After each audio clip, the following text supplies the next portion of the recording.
প্রথমত এসআইআর তো হবেই, সেটা নিয়ে সুপ্রিম কোর্টে গেছেন, ওখান থেকে হেরে ওনারা চলে আসবেন, এটা নিয়ে আমি যাচ্ছি না এটা নিয়ে।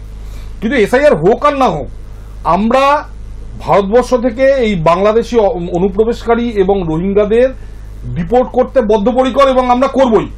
এটা নিয়ে কারো যেন কোনো সন্দেহ না থাকে, এটা নিয়ে কোনো সন্দেহ যেন না থাকে।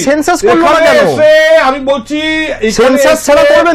সেন্সাসটা তো ওই বছর ইয়ে ছিল বলে হয়নি, ওই বছর ওই কোভিড ছিল বলে, ওই বছর মানে গত 12 বছর আপনারা সরকার আমি বলছি আপনার কোনো চিন্তা নেই, সব করা হবে এবং এদের আমরা ডিপোর্ট করবো। এই নিয়ে যেন কোনো, এখানে আমাদের ভোট দেবে, আমাদের জনতা আমাদের ভোট দেবে, আমাদের মানুষকে তারা সিলেক্ট করবে। ওই যে হুমায়ুন কবির বলছে না, আমরা 40% এক্সেট্রা, আর একটা মাস ওয়েট করুন, 1.5 মাস, ওই 40% হুমায়ুন কবিরের ওখানে 40-20 পড়ছে টাকায়, টাকা কোত্থেকে আসছে এই নিয়ে বিতর্ক হচ্ছে এখন। তৃণমূল কংগ্রেসের নেতারা তো তৃণমূল দিয়েছে, টাকা তো তৃণমূল দিয়েছে। হুমায়ুন কবিরের ওই কেন তৃণমূল দিয়েছে বলছি, তৃণমূল বুঝতে পেরেছে।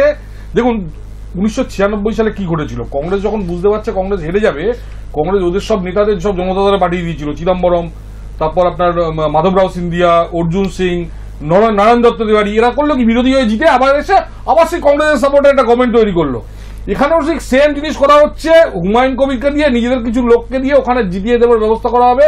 এই পুরো টাকাটা তৃণমূল কংগ্রেস দিচ্ছে।